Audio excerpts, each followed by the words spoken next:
Yo, what's up with y'all, man? I hope you're doing good. If you're new and you're a fan of the NBA, subscribe to this channel. So let's get straight into it. It's like it's Minute Maid, hijack 4, renegade, 24, number 8, Kobe shit fade away, ballin' since 11th grade, still in school, let them hate. So just a couple of videos ago, I spoke on what I believe who would be the next underrated PG in the NBA in the next few years to come. And that video just led to this video right now. It got my mind jogging and wondering on who are the most underrated players in the NBA in general at every position. Now it's kind of hard to pinpoint the exact most underrated dude because everyone's definition of underrated is different. You may value something more than I do. But to avoid just trying to pinpoint one person, why not create an entire starting five of the most underrated dudes at each and every position? Now the word underrated to me means something or someone who actually brings pretty valuable things to the table. This person or thing is great at what they do but just doesn't get much recognition and media praise. Why? Well, that could be for a long list of reasons. Their respective team could suck. There could be an overwhelming amount of talent at that same position in their division. This player may not be a fan favorite because he's not a walking highlight reel. He won't pop up on your feed as often as a LeBron, Ja, Curry, Luka, Zion, Trey, and so on and so forth. Also, people like me may not make videos on them simply because their name doesn't hold much weight. We want to have good views. That's how you have a successful YouTube channel. And a lot of the time, that's how you survive on this platform. So why don't you go ahead and abuse that like button so when I find out that this video gets low views, I won't be that sad.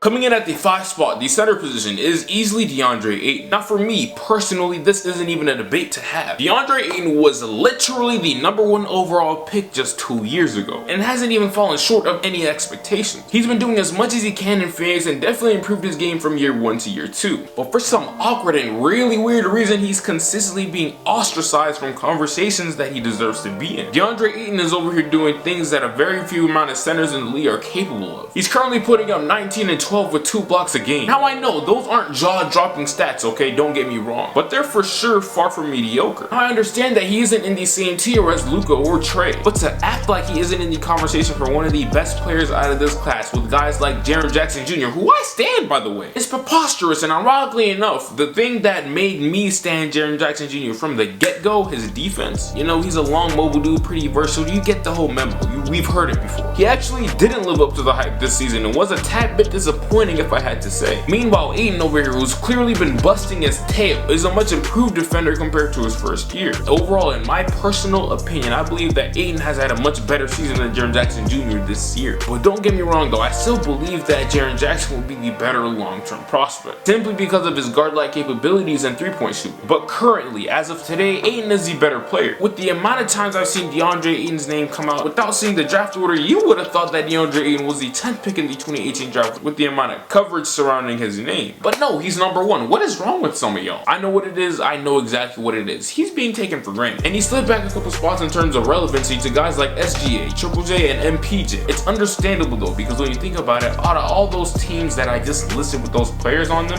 DeAndre Ayton's on the worst team. And his team is the least exciting to watch out of those names that I just listed. The NBA shoots are just out here doing the NBA players dirty. But hey, that's just how it be. And it will continue to be that way until Phoenix actually makes some real deal noise. But until then, he'll probably remain underrated.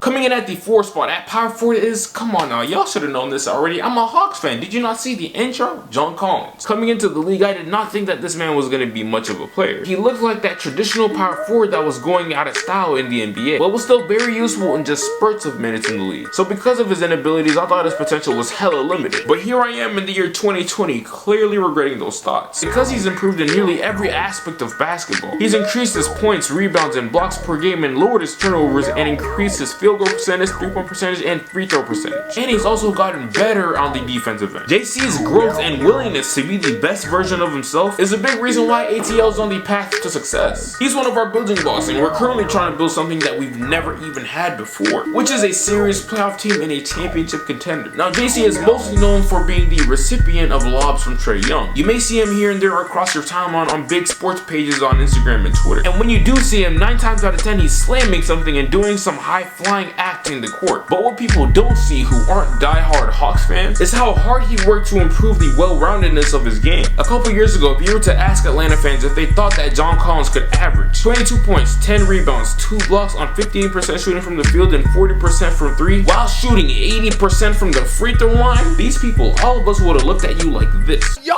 kidding me? been in his 3rd year in the league, and I assure you that would have been viewed back in the day as hella unrealistic. John is putting up all-star type numbers as a 4 in this league. He could actually be an all-star next year if the Hawks are in the playoffs. I think John Collins could easily get more exposure to his name than everyone else in this video, simply because he's playing next to the next superstar athlete in the sport, who's captured most of the media's heart, soul, and most importantly, eyes every other night. Respect John Collins. John Collins is hella athletic, he has a great work ethic, and he's a big who spent a lot of time into perfecting his jumper. If he continues the path that he's on, he's set to be a top 5 power forward in the league and top 10 big in general in the league really soon.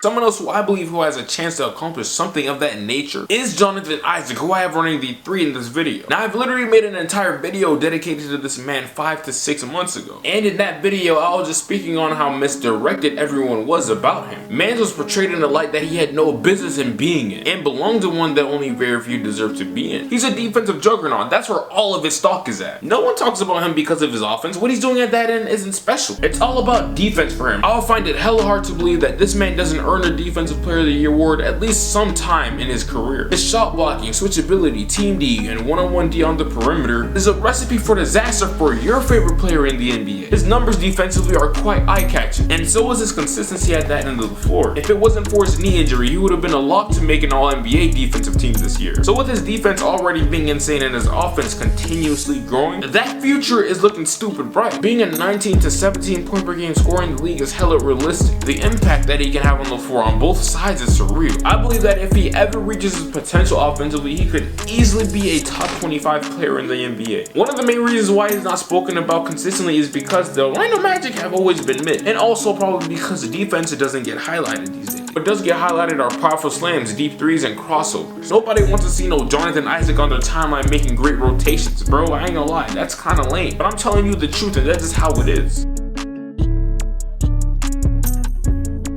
So back when it was trade season, one name that I consistently brought up was Malik Beasley. Man showed out in Denver when their current starting shooting guard was out with injury. In that period of time, he was genuinely showing that he was a legit talent. He was a legit starting talent, just drowned in talent around him though. Denver's depth was so great that they couldn't find much minutes for him, and the tipping point for both sides came this season. Malik and the Nuggets couldn't agree on a contract extension. Now his season leading up to that point with Denver was already chaotic because his minutes were inconsistent, and so was his touches as well, because his numbers across the board just diminished.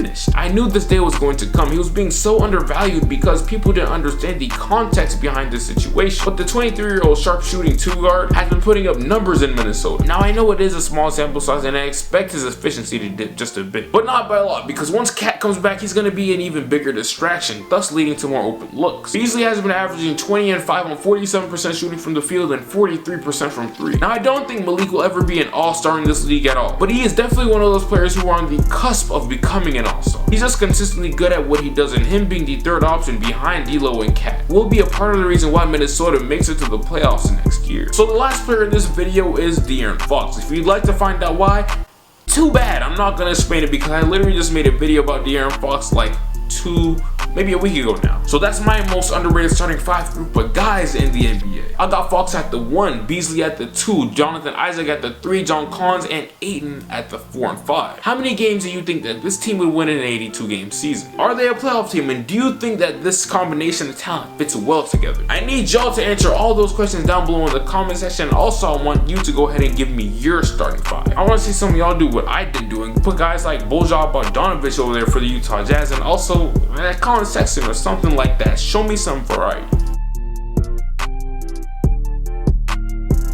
This is the end of the video though, man. I really do appreciate you for coming over here on my channel and seeing what I have to talk about today. I'm really sleepy and I just slurped the hell out of my last sentence. So if you don't mind me, go ahead and like the video, share the video, because this video may kind of suck view-wise, but it's okay because y'all mess with me and y'all gonna show your appreciation through likes. We agreed upon this a very long time ago, so go ahead and do all that. But besides everything that I just said, I want you to make sure that you made your day great. You make your day great. I'm sleepy. I'll get right with you. No way, remember back when I couldn't get a play, no home, I ain't have a place to stay, I got to work, made it serve, free the way, told my girl who'd ever thought.